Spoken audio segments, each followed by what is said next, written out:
पिछले एपिसोड में हमने देखा कि आलिया को पता चलता है कि लगभग 1 महीने के बाद अभी की किसी और से शादी हो रही है। आलिया भले ही सबके सामने कहती है कि अभी को मुझसे कोई नहीं छीन सकता, वो सिर्फ मेरा है, पर अंदर ही अंदर वो परेशान हो जाती है कि अचानक से उसे एक आइडिया सूझता है। अब आगे अरमान ऑफिस जाने के लिए नीचे उतरता है, साथ में इच्छा भी होती है। दोनों बातें करते हुए दरवाजे तक आते हैं कि तभी डोरबेल बजता है। इच्छा दरवाज़ा खोलती है। बाहर एक लड़की होती है जो इच्छा को देखकर, हाय आलिया घर पर है?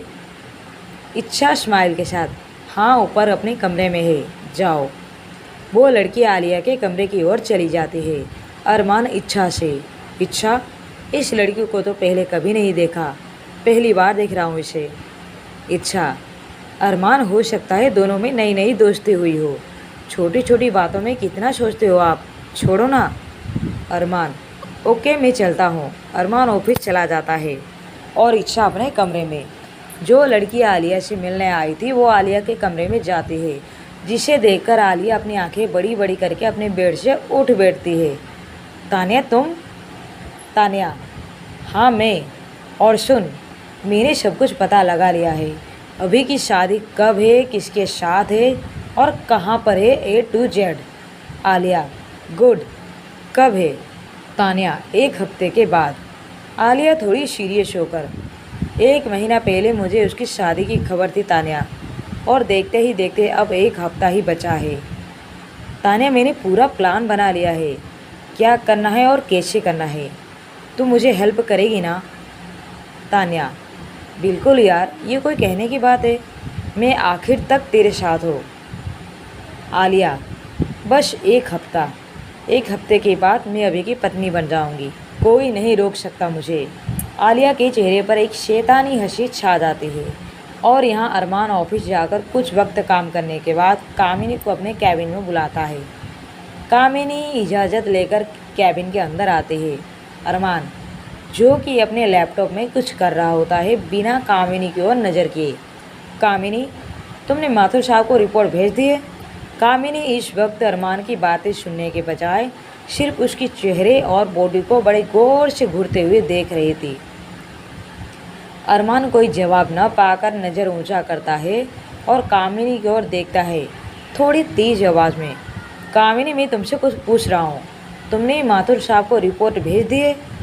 कामिनी, रिपोर्ट रेडी है, बस यहाँ से जाकर भेज दूँगी। अरमान थोड़ी गुस्से के साथ, तो अब तक बाकी है, तो जाओ और भेजो। कामिनी कैबिन के बाहर निकलती है और अपनी जगह की ओर जाती हुई अपने आप से, जब देखो काम काम काम, ये जितना सैलरी महीने का देता है ना, उससे कहीं ज़्यादा लोग मेरी एक स्माइल पर उड़ा देते हैं। इडियट, काम के सिवा भी लाइफ में कुछ और भी होता है, ये तो रात भर अपनी बीवी के साथ होता है, इसे क्या पता चलेगा? अकेली तो आजकल मैं हूँ, इसे तो बस कैसे भी करके पटाना ही है। कामिनी, जिसे कि आलिया ने अपने भाई के ऑफिस में इसलिए भेजा है ताकि वो अरमान के करीब रहकर उसका दिल जीत सके, उसके दिल में और उसकी ज़िंदगी में अपने लिए जगह बना सके, जिससे इच्छा को अपने भाई के ज़िंदगी से और घर से निकालने का काम आलिया के लिए बहुत ही आसान हो जाए। दूसरों की ज़िंदगी में जहर घोलने की इच्छा रखने वाली आलिया आजकल कुछ ज़्यादा ही टेंशन में है। जैसे जैसे अभी की शादी के दिन नज़दीक आते जाते हैं, वैसे वैसे आलिया का मेंटल प्रेशर भी बढ़ता जाता है। देखते देखते ही ये हफ्ता भी पूरा हो जाता है। फाइनली आज अभी की शादी है। अभी की शादी बुलबुल नाम की एक लड़की से हो रही है, जिससे कि अभी प्यार करता था। बुलबुल एक मिडिल क्लास फैमिली से है, इसलिए शादी किसी वेडिंग हॉल में ना रखकर अपने ही घर में रखा गया है। घर के बाहर मंडप बंधा हुआ है, दुल्हन को घर में ही सजाया जा रहा है, उसकी सहेलियां उसे सजा रहे हैं, बारात के आने का वक्त हो रहा है। सभी सहेलियां बुलबुल को अभी के नाम से छेड़ती हुई सजा रही हैं कि तभी बुलबुल के घर एंट्री होती है तान्या और आलिया की। आलिया, जो कि आज हल्के पिंक कलर की चनिया चोली पहनी हुई है, ढेर सारा मेकअप भी किया हुआ है, काफ़ी अच्छी भी लग रही है। आलिया और तान्या बुलबुल के घर जाते हैं, जहां उन्हें सामने से बुलबुल की माँ मिलती है, जो कि काफ़ी सहज और मिलनसार औरत है। आलिया बुलबुल की माँ से। नमस्ते आंटी। बुलबुल की माँ, नमस्ते बेटा, आप कौन हो? आलिया, आंटी मैं अभी की कॉलेज फ्रेंड हूँ। अभी ने शादी भी फिक्स कर ली, एंगेजमेंट भी कर लिया, पर मुझे एक बार भी बुलबुल से मिलाया नहीं, जैसे मैं कोई पराई हूँ। मैं बहुत ही नाराज़ हूँ अभी से। बुलबुल की माँ, ये क्या बात हुई बेटा, तो अभी मिल लो बुलबुल से। आलिया, इसलिए तो आई हूँ आंटी, वरना तो बारात के साथ ही आती, पर मैंने भी तय कर लिया। तुमने मुझे ना मिलाया ना सही, मैं खुद जाकर मिल लूँगी। बुलबुल की माँ, हाँ हाँ बिल्कुल, क्यों नहीं। वो आखिरी कमरे में बैठी हुई है मेरी बच्ची, बहुत ही अच्छी है, बहुत ही प्यारी है। चलो मैं ही तुम्हें मिलाती हूँ। बुलबुल की माँ तानिया और आलिया को दुल्हन के कमरे तक ले जाती है, फिर दोनों को आपस में पहचान कराते हुए, बुलबुल ये अभी की दोस्त है, तुमसे मिलने आई है। फिर बुलबुल की माँ आलिया से, आप लोग बैठिए, मैं कुछ भिजवाती हूँ। वैसे क्या लेंगे आप? आलिया, अरे आंटी आप तकलीफ़ मत कीजिए, कुछ नहीं चाहिए हमें, आपको बहुत काम होगा, आप जाइए। बुलबुल की माँ स्माइल करते हुए वहाँ से चली जाती है। आलिया जाकर बुलबुल के पास बैठती है। वाकई तुम बहुत खूबसूरत हो, इसलिए अभी पागल है तुम्हारे पीछे। बुलबुल शर्मा जाती है और अपनी नज़रें झुका लेती है। आलिया बुलबुल से बातें कर ही रही थी कि बाहर डीजे की आवाज़ आती है। आलिया बाकी सब लड़कियों से, अरे तुम लोगों को दूल्हे को देखना नहीं है? जाओ जाओ, मैं हूँ ना यहाँ पर।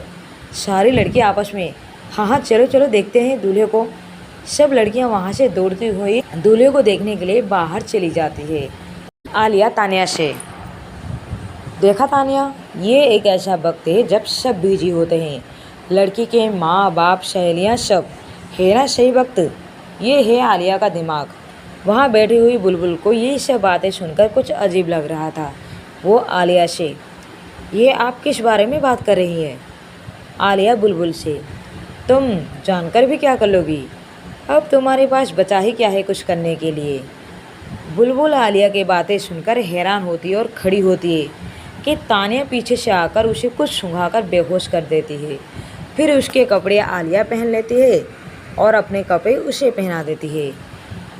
आलिया और तानिया दोनों मिलकर बुलबुल के हाथ पैर और मुंह को बांधकर उसे उसी के कमरे के बाथरूम में रखकर बाहर से कड़ी लगा देते हैं।